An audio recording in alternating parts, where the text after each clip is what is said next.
Boa noite, irmãos. Jesus é o Senhor, tudo bem? Hoje nós vamos ter mais uma aula sobre as 7 maravilhas da Bíblia. Toda segunda-feira à noite, às 20 horas, nós temos tido essas lições. E hoje nós chegamos à lição número 6. Eu creio que todos vocês já devem ter a folhinha impressa, né? Nós estamos vendo a primeira maravilha da Bíblia, que é Deus, claro, né?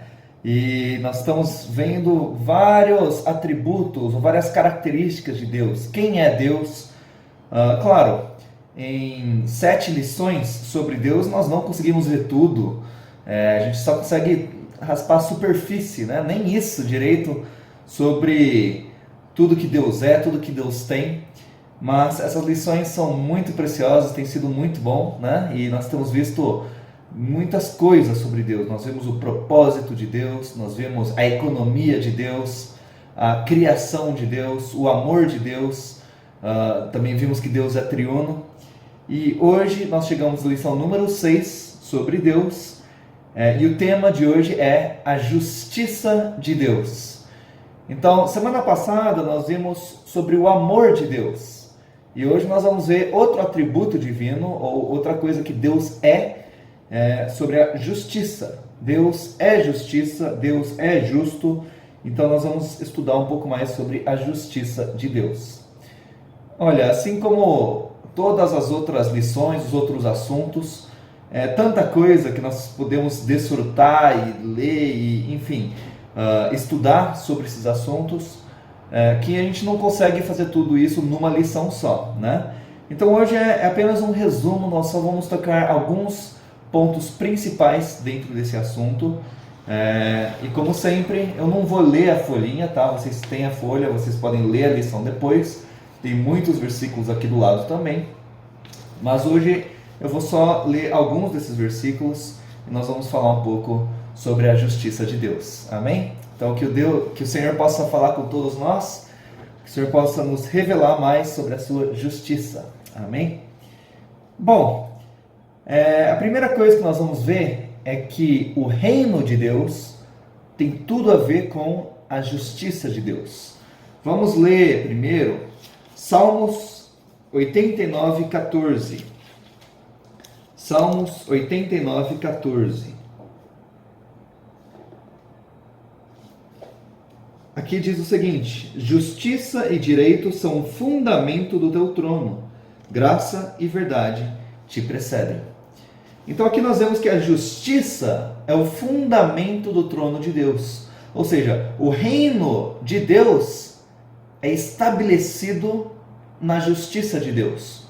O fundamento, a base do reino de Deus é a sua justiça, certo? Isso é muito importante, nós vamos ver isso ao longo de toda a lição de hoje. Isso é algo que, uma base, um fundamento é algo que não se pode mudar, tudo é construído em cima disso. Então, Deus governa baseado na sua justiça. Amém? E vamos ler também Hebreus 1:8. Hebreus 1:8.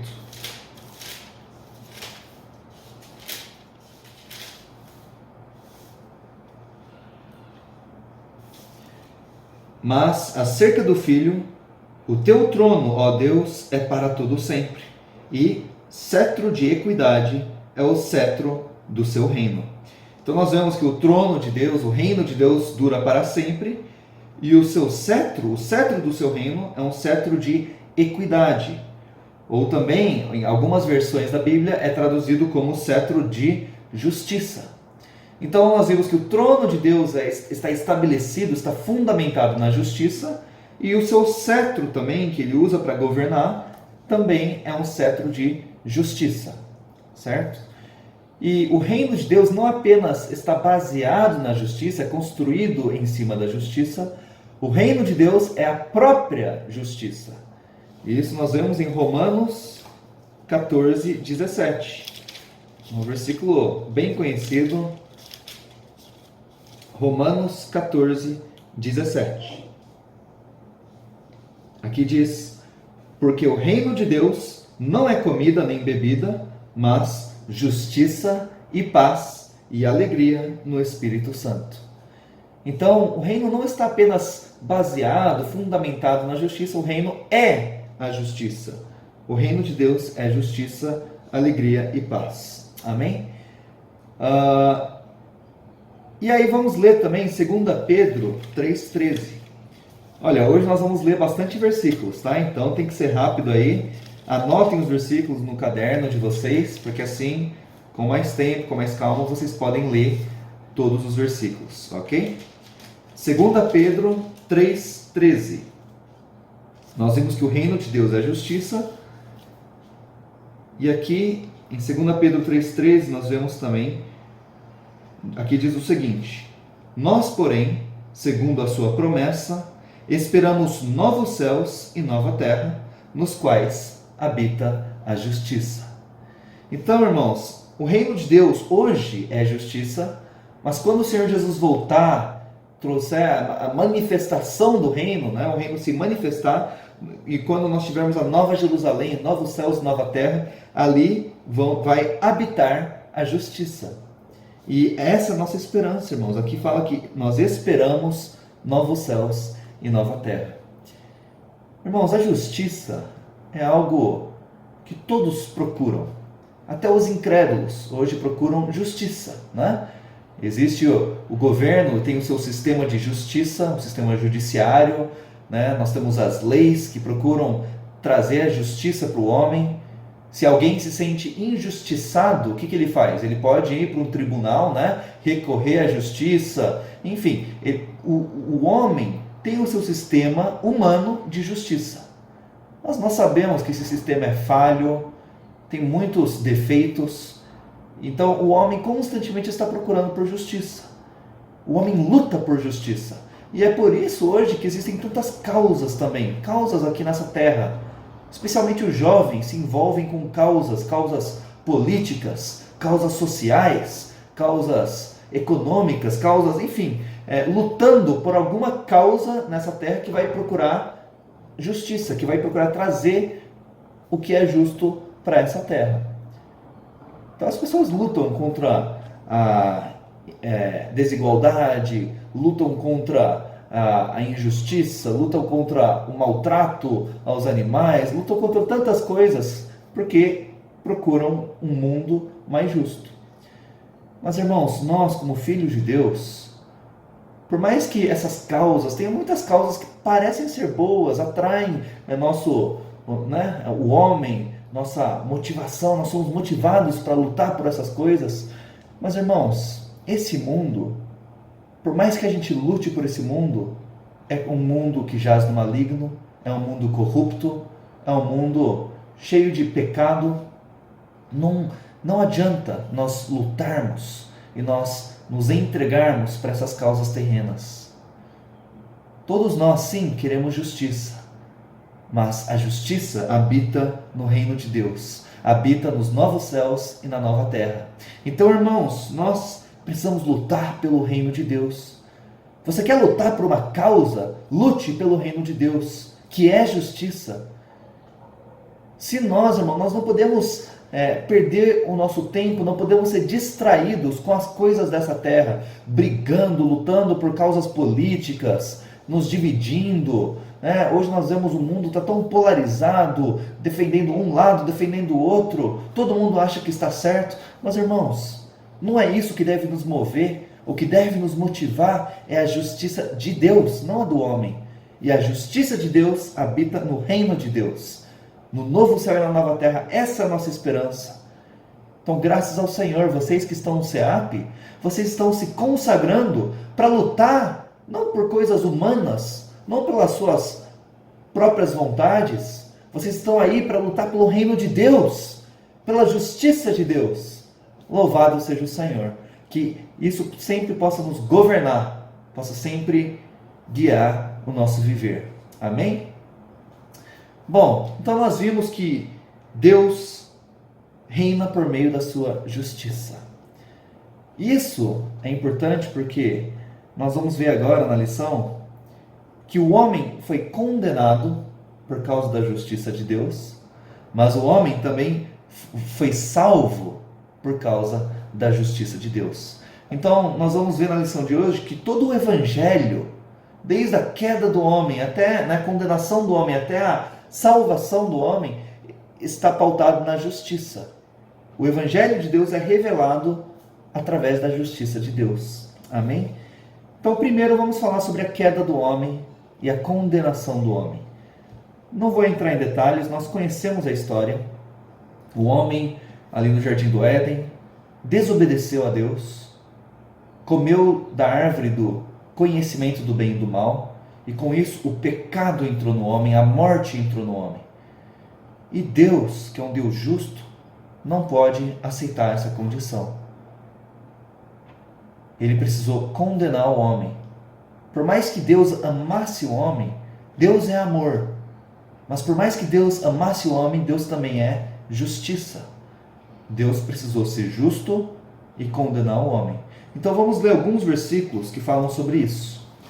Primeiro vamos ler Romanos, capítulo 3, versículos 10 a 12. Romanos 3, 10 a 12. Aqui diz, como está escrito, não há justo nenhum sequer. Não há quem entenda, não há quem busque a Deus. Todos se extraviaram, a uma se fizeram inúteis. Não há quem faça o bem, e não há nenhum sequer. Isso aqui é o resultado do pecado, é o resultado da queda do homem. Quando o homem desobedeceu a Deus, o homem deixou de ser justo, o homem se perdeu, o homem não consegue fazer mais o bem. E nós vemos no versículo 23 que todos pecaram e carecem da glória de Deus. Então, essa é a situação do homem. O homem pecou, o homem perdeu a glória de Deus, perdeu a presença de Deus. Então, como que um pecador pode habitar junto com Deus justo? O homem que é tão injusto, não é justo, nenhum sequer. Deus, por causa disso, precisou expulsar o homem do Jardim do Éden, precisou julgar o homem, e o homem foi condenado à morte. O que Romanos 6,23 fala? Romanos 6,23, só a primeira parte. Aqui diz que o salário do pecado é a morte. Se o homem pecou, o seu salário, a consequência disso é, o homem tem que morrer. Essa é a punição de Deus. Esse é o julgamento de Deus. E se Deus é justo, o homem precisaria morrer. Não tem outra saída. É o castigo, é a consequência do pecado. Deus alertou o homem ali no Jardim do Éden, falou, né? Não comam do fruto do conhecimento do bem e do mal, porque no dia em que comerem dessa árvore, certamente morrerão. O Senhor alertou. O Senhor falou, o homem ainda assim desobedeceu, e agora? Deus precisou cumprir a sua justiça. Vamos voltar para... Vamos ler Romanos 1,18. Romanos 1,18. A ira de Deus se revela do céu contra toda impiedade e perversão dos homens, que detêm a verdade pela injustiça. Irmãos, o resultado da injustiça, o resultado da impiedade, da perversão, do pecado, é sofrer, estar debaixo da ira de Deus, do julgamento de Deus. Por isso que eu falei que a justiça é outro lado que nós precisamos conhecer de Deus. Por um lado, Deus é amor, é o que nós vimos semana passada. Mas Deus também é justiça. Por mais que Deus amasse o homem, Deus não poderia fazer vista grossa para o pecado. Fingir que o homem não pecou. Eu amo demais o homem. Por exemplo, eu tenho pais físicos, né? Que confundem. Acham que amor é deixar o filho fazer tudo o que quer, mesmo que o filho faça algo errado. E aí acha, não, eu amo meu filho, eu não consigo castigá-lo, não consigo... eu amo meu filho. E aí, às vezes, a gente pensa que Deus também, por Deus ser amor, por que Ele não simplesmente fez vista grossa para o pecado, fingiu que nada aconteceu, varre para debaixo do tapete? Não, irmãos, Deus também é justiça. Deus precisou cumprir a sua lei, a sua justiça e julgar o homem. Por causa do pecado, nós nos encontramos debaixo da ira de Deus. Mas e agora? Deus é justiça e pronto, acabou? O amor de Deus não tem mais como alcançar o homem? Não. Então agora nós vamos ver, irmãos, a maravilhosa salvação que Deus preparou para o homem. Nós vemos em toda a Bíblia a justiça de Deus operando, mas o amor de Deus também operando. Por mais que pareçam ser opostos, parece que não dá para encaixar a justiça e o amor de Deus numa coisa só. Irmãos, Deus é sábio demais. Deus é maravilhoso demais. Na sua infinita sabedoria, Deus conseguiu preparar uma salvação para o homem sem violar a sua justiça. Deus não deixou de amar o homem, mas Deus também não deixou de ser justo. O que Deus fez com o pecado? Ele não poderia ignorar o pecado. Uma vez que o homem pecou, teria que ter o castigo. A sentença, o julgamento já foi feito. Deus julgou o homem, Deus condenou o homem e a sentença era morte. Então agora a sentença tinha que ser cumprida. É que nem na justiça humana, né? Se alguém comete um crime, ele é levado ao tribunal, ele tenta se defender, tudo, mas se o juiz condenar essa pessoa, ele tem uma sentença. Uma sentença pode ser pagar uma multa, pode ser ir para a prisão por certo tempo, pode ser fazer um serviço comunitário, enfim, existe uma sentença e ele tem que cumprir. Enquanto ele não cumprir aquela sentença, a justiça não foi feita. E o homem, a sentença do homem era morte. Mas o que Deus fez? Deus é maravilhoso, irmãos. Alguém tinha que morrer pelos nossos pecados. Mas Deus amava o homem. Deus não queria que nós morrêssemos. Então Deus enviou o seu próprio Filho para morrer em nosso lugar. O que nós lemos em 1 Pedro 3,18? 1 Pedro 3,18 diz: pois também Cristo morreu uma única vez pelos pecados, o justo pelos injustos, para conduzir-vos a Deus, morto sim na carne, mas vivificado no Espírito. Então, irmãos, alguém tinha que morrer pelos nossos pecados. Cristo morreu pelos nossos pecados. Cristo era o único justo. E ele morreu pelos injustos. E assim, irmãos, a sentença foi cumprida. Cristo morreu em nosso lugar. Vamos ler Hebreus também, Hebreus 9:22. Como que a sentença poderia ser cumprida? Como que o problema do pecado poderia ser resolvido? Hebreus 9:22 deixa claro. Com efeito, quase todas as coisas, segundo a lei, se purificam com sangue, e sem derramamento de sangue não há remissão. Então a forma de resolver o problema dos pecados era morrendo e derramando sangue. Irmãos, era o nosso sangue que tinha que ser derramado, nós é que tínhamos que morrer. Mas o Senhor encontrou um justo, o seu próprio Filho, que poderia, sim, pagar a dívida em nosso lugar. Ele derramou o seu sangue e, pelo sangue de Cristo, nós obtivemos a remissão de pecados. O Senhor nos resgatou. O Senhor pagou a nossa dívida. E hoje, irmãos, por causa do sangue de Cristo, o problema dos pecados, a queda do homem, foi resolvida. Vamos ler 1 João 1, 7 e 9. 1 João 1, 7 e 9. Aqui mostra o poder do sangue de Jesus. 1 João 1, 7. Se, porém, andarmos na luz, como Ele está na luz, mantemos comunhão uns com os outros. E o sangue de Jesus, seu Filho, nos purifica de todo pecado. Irmãos, é o sangue de Jesus que nos redimiu, que nos purificou de todo o pecado.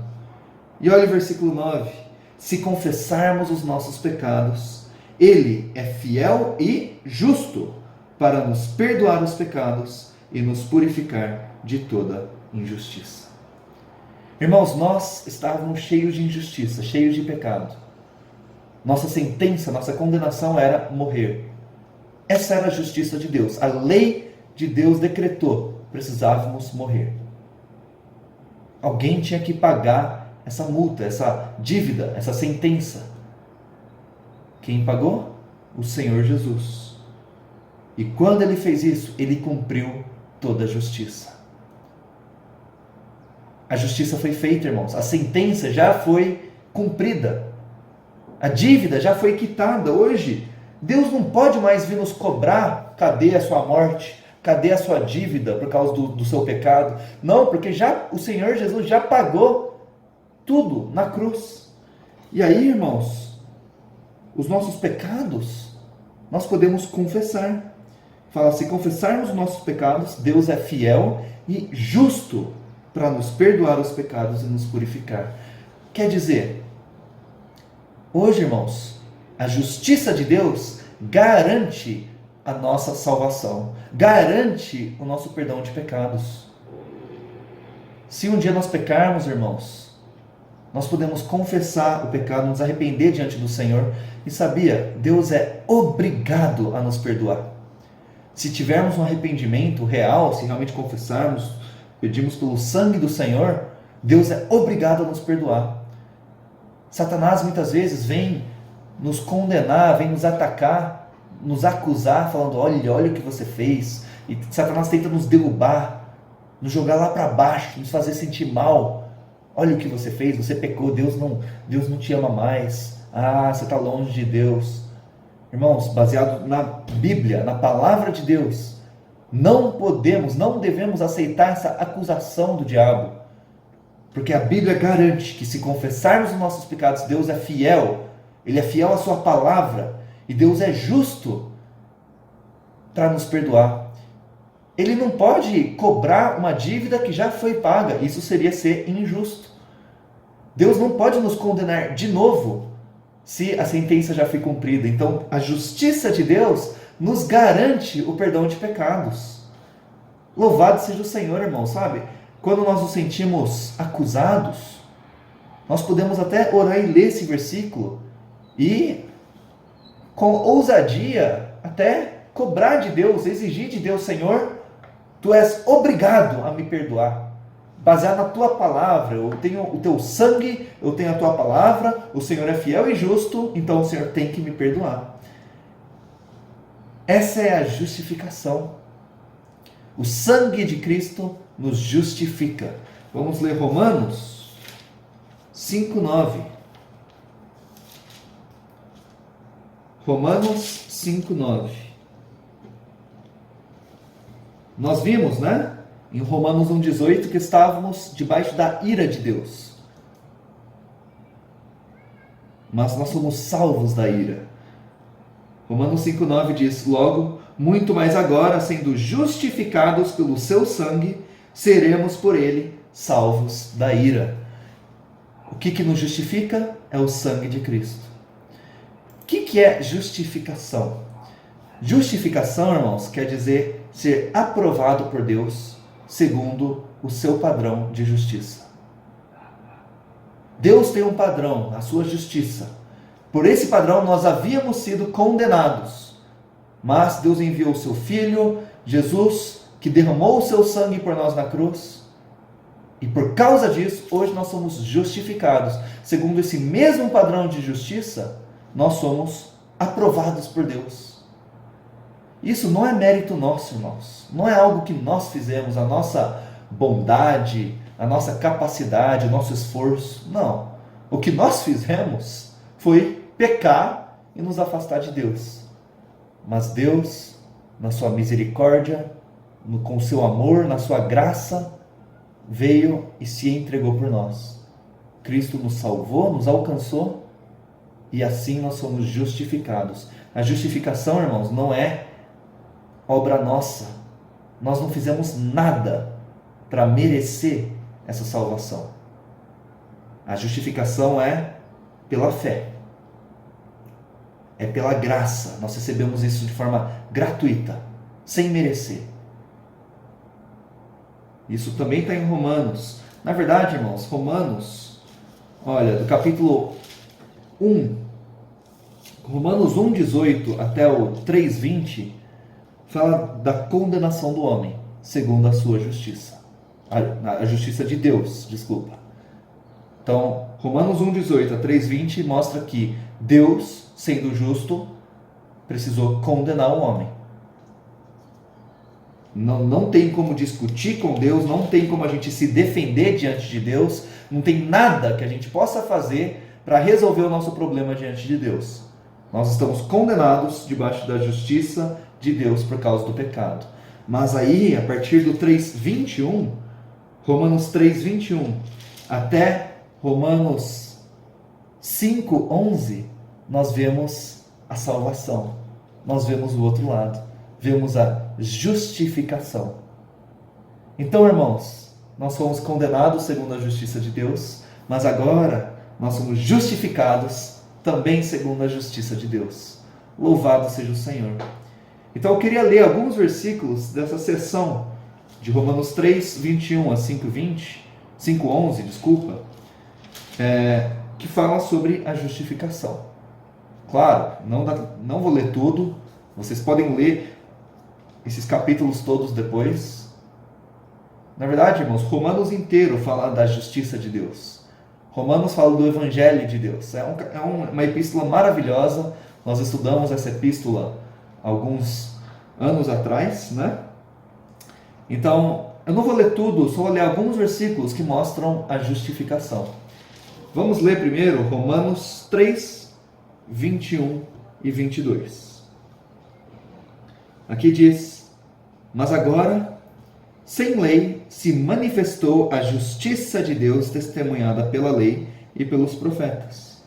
Justiça de Deus mediante a fé em Jesus Cristo, para todos e sobre todos os que creem, porque não há distinção. Então aqui, irmãos, mostra que a justificação é pela fé. Não é por obras, não é pelo nosso esforço, não é pela nossa mudança de atitude, mudança de comportamento, é pela fé. Basta crer no Senhor. Versículo 24.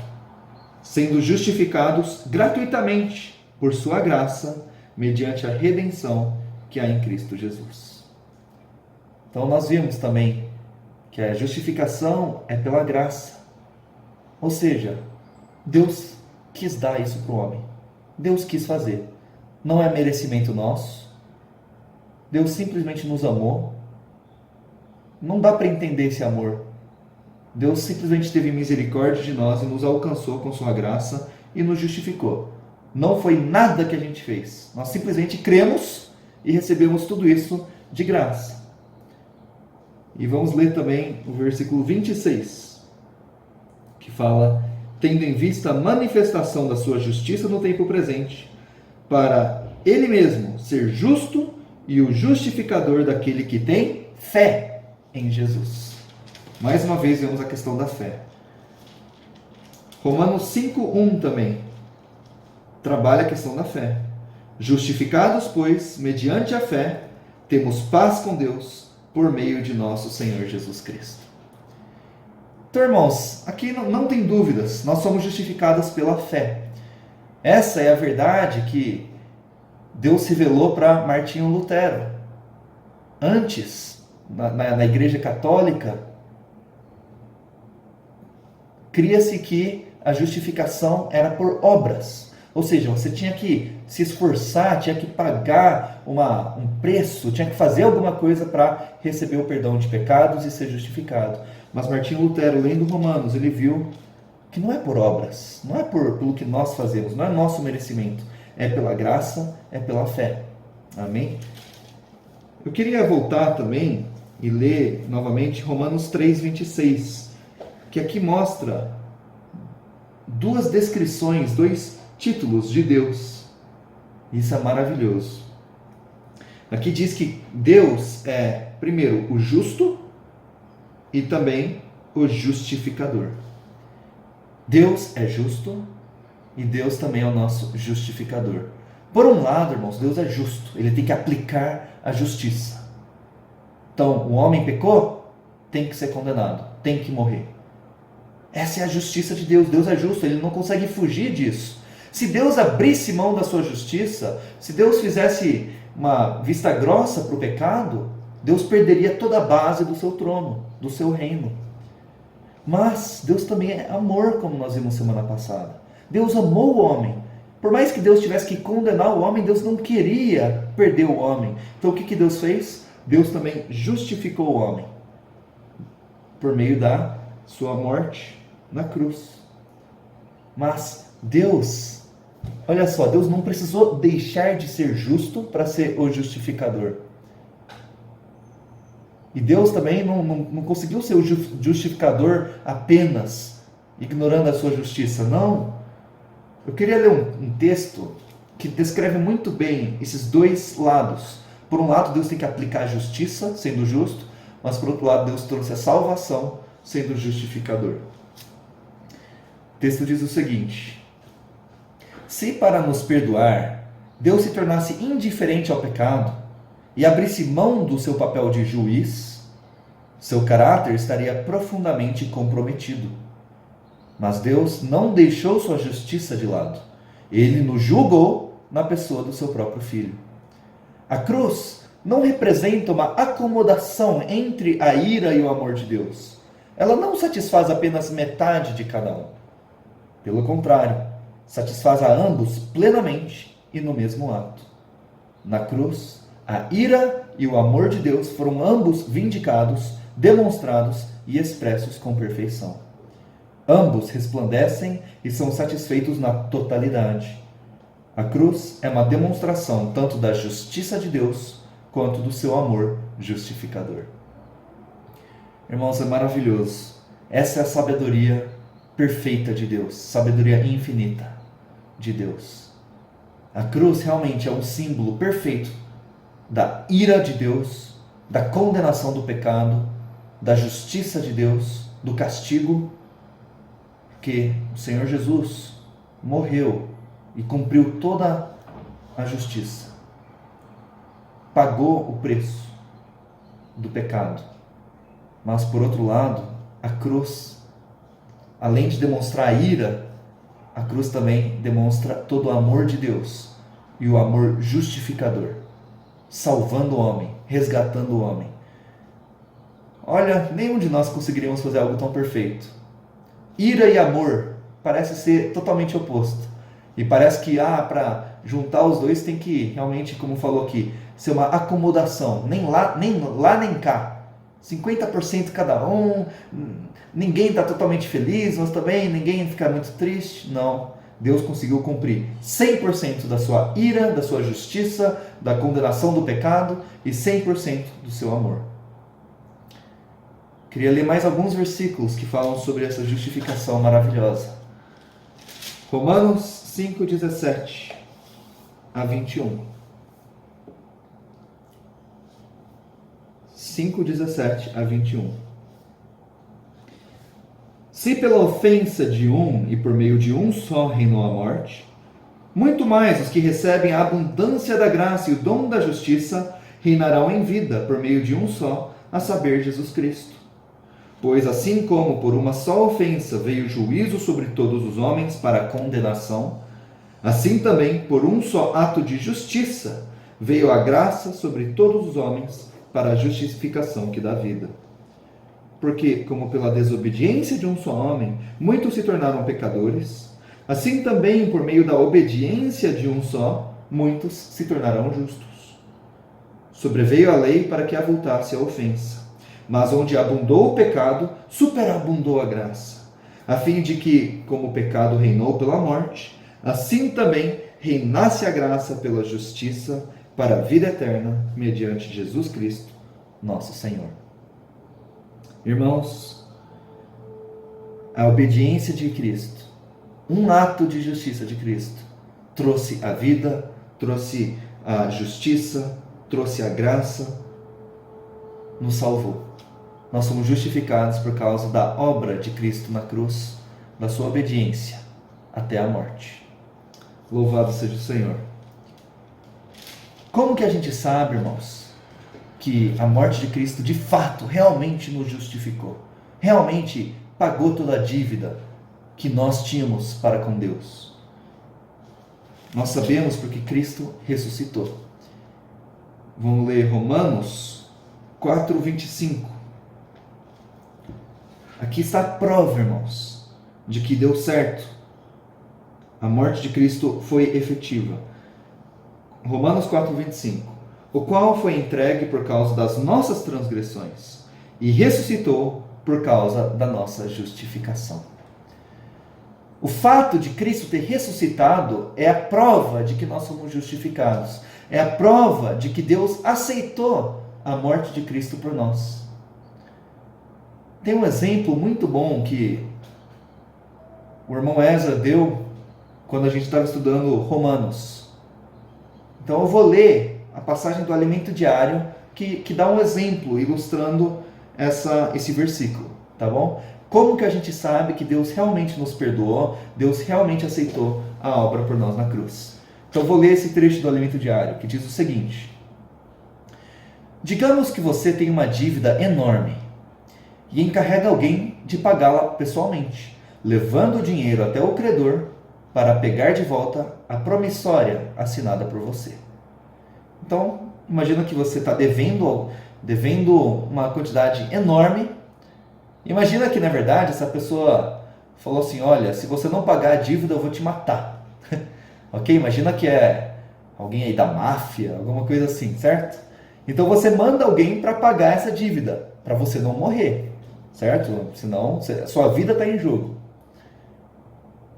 Sua vida depende do pagamento dessa dívida. Assim que a pessoa encarregada sai para fazer o pagamento, você fica apreensivo. Será que ela consegue chegar até o credor? Será que não irá acontecer alguma coisa? Como ter a certeza de que tudo vai estar bem e que a dívida está paga?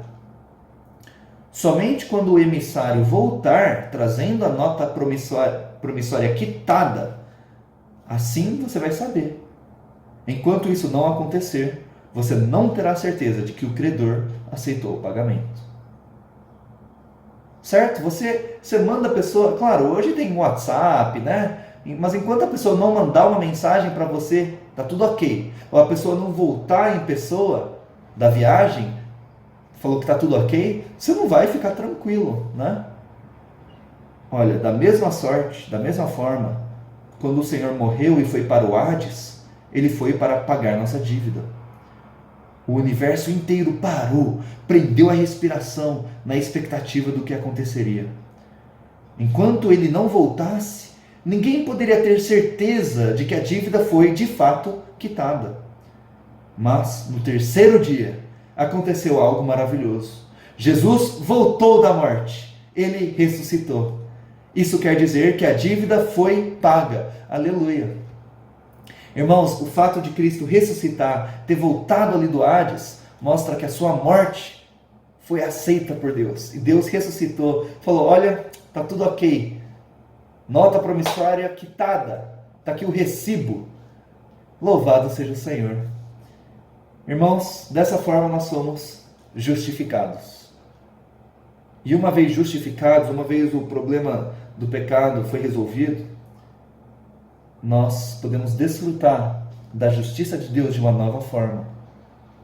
Não estamos mais debaixo da condenação por causa da justiça, nós estamos salvos por causa da justiça. A justiça de Deus se juntou ao seu amor e se manifestou a nós. Por causa disso, Cristo mesmo se tornou nossa justiça. Vamos ler 1 Coríntios 1:30. 1 Coríntios 1:30. Que é maravilhoso, irmãos. Mas vós sois dele em Cristo Jesus, o qual se nos tornou da parte de Deus sabedoria e justiça e santificação e redenção. Então aqui nós vemos, irmãos, que a justiça não é apenas um atributo de Deus. Não é apenas algo que Deus tem. Mas a justiça é o próprio Deus, é o próprio Cristo. Cristo Jesus se tornou justiça. Ele é a nossa justiça. Quando Deus olha para nós hoje, irmãos, por isso que a Bíblia fala que nós nos revestimos de Cristo. Quando Deus olha para nós hoje, Deus não vê mais a nós, Ele vê a Cristo. Porque estamos revestidos de Cristo. E quando estamos revestidos de Cristo, estamos revestidos da sua justiça. Cristo é a nossa justiça. Na verdade, na Bíblia, nossas vestes representam nossa justiça. A Bíblia fala, né, que a nossa justiça, a justiça do homem, não passa de trapos de imundícia. É uma roupa velha, rasgada, é um trapo sujo. Essa é a nossa justiça. A justiça humana, sem Deus. Quando Adão e Eva pecaram, eles viram que estavam nus, o que fizeram? Tentaram se cobrir com roupas, né? Com vestes feitas de folha de figueira. Isso representa a justiça humana, a justiça própria. A gente tentando se justificar, tentando cobrir a nossa nudez, o nosso defeito, o nosso pecado. Então a roupa na Bíblia representa a justiça. A nossa justiça é folha de figueira que murcha, seca, não adianta. Ou é um trapo de imundícia. Mas agora, irmãos, Cristo se tornou a nossa roupa. Cristo se tornou a nossa justiça. Nós temos Cristo como nossa nova veste. Louvado seja o Senhor. Agora, Cristo não apenas se tornou a nossa justiça, ou a justiça não é apenas Cristo, mas vamos ler 2 Coríntios 5, 21. 2 Coríntios 5, 21. Aqui vai além. Por um lado, nossa justiça é Cristo. Cristo é a justiça de Deus. Mas, por outro lado, olha, 2 Coríntios 5, 21. Aquele que não conheceu o pecado, ele o fez pecado por nós, para que nele fôssemos feitos justiça de Deus. Quem é a justiça de Deus aqui, nesse versículo? No versículo anterior, a justiça de Deus é Cristo. Mas aqui, irmãos, uma vez que nós somos justificados, nós somos a justiça de Deus.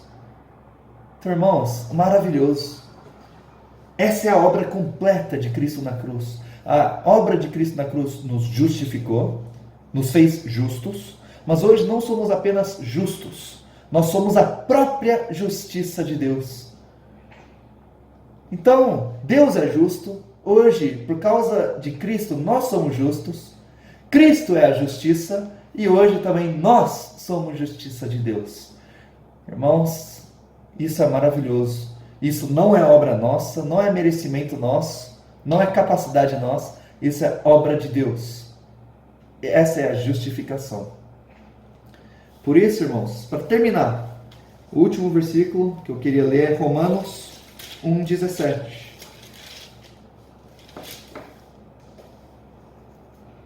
Vou ler o 16 também. Romanos 1, 16 e 17. Pois não me envergonhe do Evangelho, porque é o poder de Deus para a salvação de todo aquele que crê, primeiro do judeu e também do grego, visto que a justiça de Deus se revela no Evangelho, de fé em fé, como está escrito, o justo viverá pela fé. Irmãos, a justiça de Deus se revela no Evangelho. É o que eu falei no começo. O Evangelho de Deus revela o amor de Deus e também revela a justiça de Deus. Eles não são antônimos, não são opostos entre si, mas os dois juntos se revelam no Evangelho. Por isso, irmãos, quando nós pregamos o Evangelho hoje, nós não podemos só mostrar um lado. Deus é amor, Deus ama o homem, Deus te ama e pronto. Sim, Deus é amor e precisamos mostrar esse lado. Mas por outro lado, o Evangelho mostra que Deus é justiça. Então, o Evangelho é completo, irmãos. O Evangelho fala da condenação do homem. Não tem como a gente pregar o Evangelho hoje sem falar que o homem é pecador, que ele precisa se arrepender, que ele precisa da salvação de Deus. Muitos procuram pregar o Evangelho, Deus te ama, do jeito que você é, Deus sabe que você é pecador, mas Deus te ama e pronto.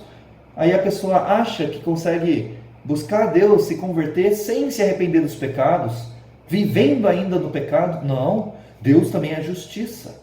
Deus condena o pecado. Mas a justiça de Deus se juntou com o amor de Deus e nos trouxe o Evangelho, que é o que? Cristo Jesus morreu por nós na cruz para cumprir tanto a justiça e expressar o amor de Deus. Então, irmãos, a justiça de Deus também se revela no Evangelho. E a justiça é a base da nossa salvação. Sabe, irmãos, quando pregamos o Evangelho também, precisamos mostrar a justiça de Deus, mas não só para mostrar que Deus condenou o homem, que o pecado tem castigo. A justiça também é a garantia da nossa salvação.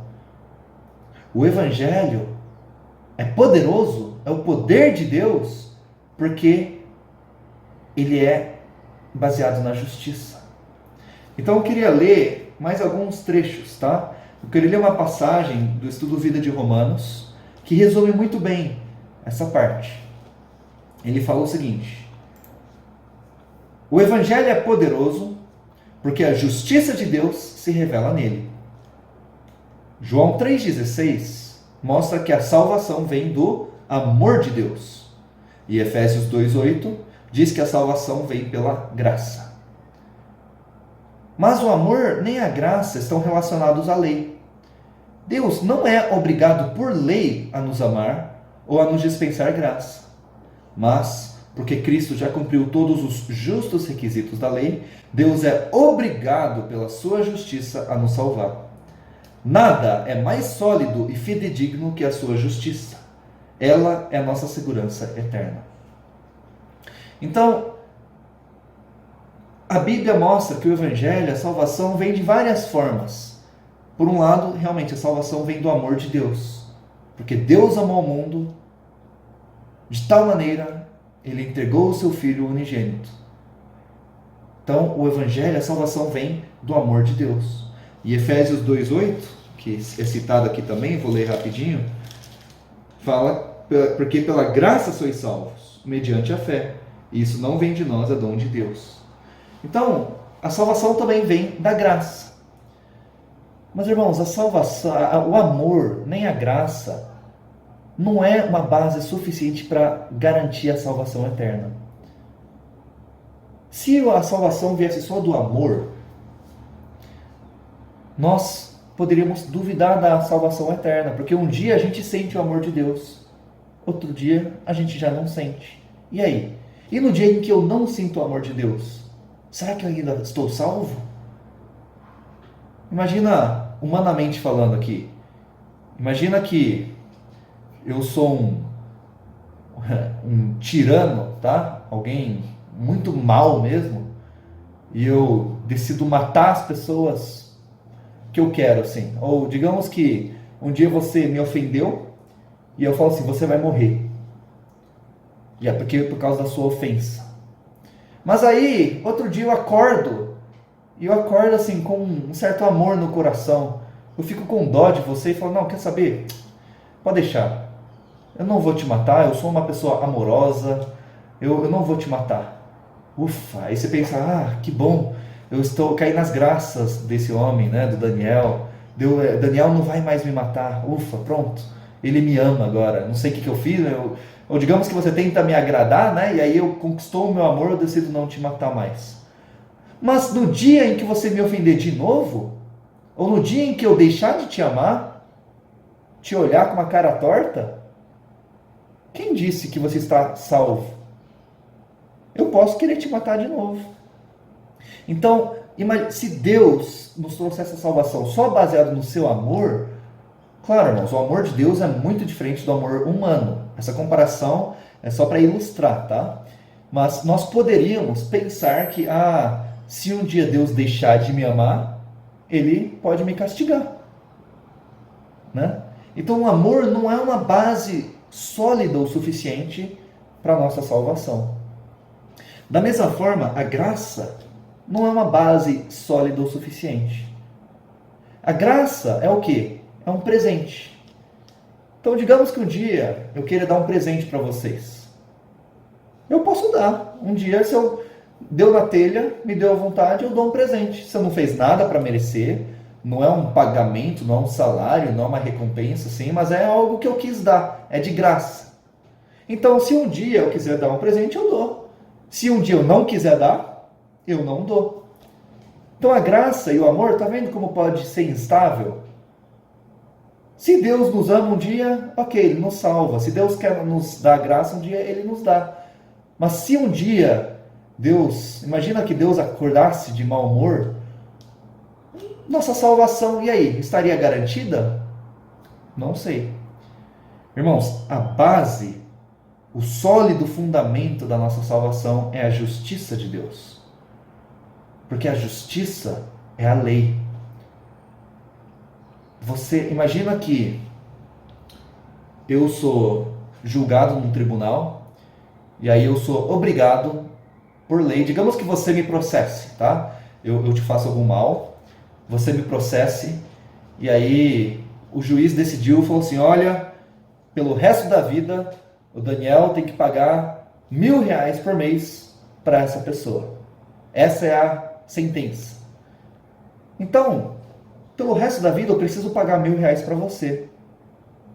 Um dia eu posso pagar de bom grado. Ah, eu amo essa pessoa, eu quero dar, eu pago. Mas se um dia, algum mês, eu não quero pagar, não quero, eu estou de mal com essa pessoa, querendo ou não, gostando ou não, eu preciso pagar, porque eu estou obrigado pela justiça, pela lei. Irmãos, Deus não é obrigado a nos amar. Deus nos ama, mas Ele não é obrigado a nos amar. É impossível, tá? Mas se um dia Deus quisesse deixar de nos amar, ok. Deus também não é obrigado a nos dar a sua graça. Ele dá porque quer. Mas Deus é obrigado a nos salvar por causa da sua justiça. Cristo já cumpriu todos os justos requisitos da lei. Louvado seja o Senhor. Então, irmãos, por isso que o Evangelho é tão poderoso. O Evangelho é o poder de Deus, porque a justiça de Deus se revela no Evangelho. Para resumir, tá? Uma frase, resumir tudo isso que eu falei agora, é uma frase do Alimento Diário também, quando a gente estava estudando Romanos, que diz o seguinte: o amor de Deus é a motivação, a origem, a fonte da salvação. Então Deus nos salvou por causa do seu amor. O amor é a fonte. A graça é o meio utilizado por Deus para a salvação. É o meio, é como Deus nos alcançou. Foi pela graça. Mas a justiça de Deus é a base do poder da salvação. Então vou ler de novo. O amor de Deus é a motivação, a origem, a fonte da salvação. A graça é o meio utilizado por Deus para a salvação. E a justiça de Deus é a base do poder da salvação. Então, irmãos, Deus nos ama, Deus nos concede a sua graça, mas o que nos garante a salvação eterna é a justiça de Deus. Independente se sentimos isso ou não, se concordamos com isso ou não, se entendemos isso ou não, a justiça de Deus é a nossa garantia. Louvado seja o Senhor. Irmãos, essa lição é maravilhosa. Antes, a justiça de Deus era o que, por causa do nosso pecado, nos condenava. Mas hoje a justiça de Deus é o que nos salva e é o que garante a nossa salvação. Amém? Bom, essa é a lição. Olha, falei 54 minutos aí. A lição de hoje foi longa, mas é maravilhoso esse tema. E depois eu encorajo vocês a lerem a folhinha, tá? E leiam os versículos. Isso aqui vai dar uma noção mais completa de tudo que nós vimos hoje. Amém? Jesus é o Senhor. Nós encerramos por aqui. E semana que vem veremos a última lição sobre Deus. Lição número 7 da primeira maravilha, que é Deus. E o tema vai ser a palavra de Deus. Amém? Essa é a última lição sobre Deus. Louvado seja o Senhor, que o Senhor abençoe vocês e até semana que vem.